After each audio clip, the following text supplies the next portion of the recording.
Our tormented neighbors to the south are going through an unsettling, fraught, tragic period.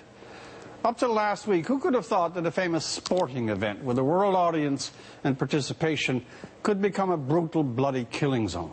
Who dreamed someone would bomb the Boston Marathon? That was followed by the ricin scare to members of Congress and the President.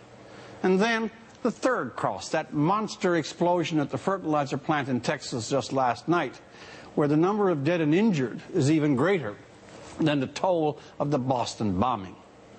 The United States is back some 12 years on to something like the atmosphere of the World Trade Center attack, of anxiety, the shedding of public confidence, a diffused but profound unsettledness, of failing trust.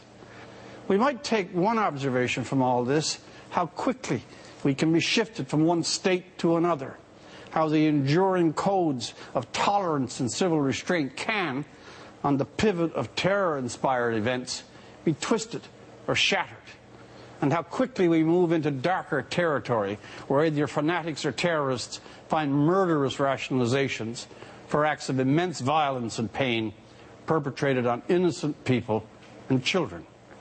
The state of politics does not help.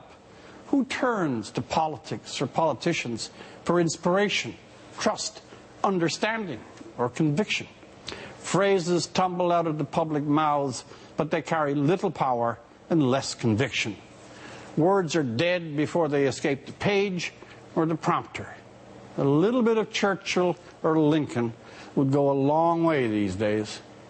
Leaders, President or Congress, Republican or Democrat, have not met this moment, nor has there been from 9/11 any moment of enduring solidarity, common approach and response to threats of this kind, whether organized jihad or domestic terrorism.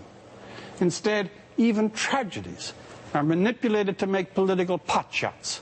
Sides have their preferred type of villains. One columnist desperately wants the bomber to be a white male. Others are hoping it's the right-wing militia, and of course others Muslim. That whole concept is vile. Tragedies don't come with predetermined villains conveniently suiting our biases. Color or creed do not denote agency ever.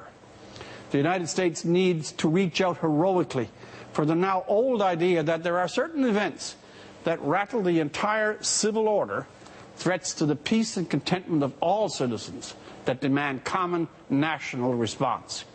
It is not a party's position, but the nation's soul, its own sense of security and well-being, that is under test.